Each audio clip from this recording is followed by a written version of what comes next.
Hello guys, in this video I am going to show you how to turn on data saver functions only on the Spotify application. But first I just want to mention, don't forget to subscribe to my channel, because at 10,000 subscribers I am going to show you my whole YouTube revenue statistics and growth strategy, how to make money online. So let's jump into it.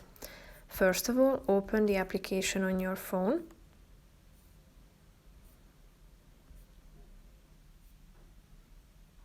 Now tap on the home icon down below, which is the first option, and then when you are at your home page, tap on the settings icon in the upper right corner of the screen.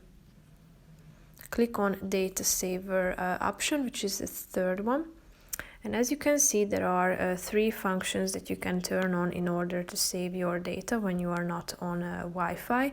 The first one will set your music quality to low.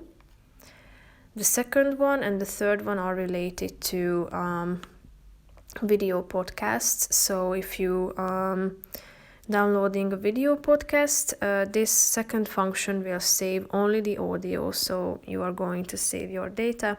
And the third option is for when you are playing video podcasts, it will play it as an audio when you are not on a Wi-Fi, thereby saving your data again. You can turn on any of these functions simply by clicking on the relevant button. So that's pretty much it for this video. I hope you found it helpful. If you did, consider subscribing, and see you in the next video. Bye bye.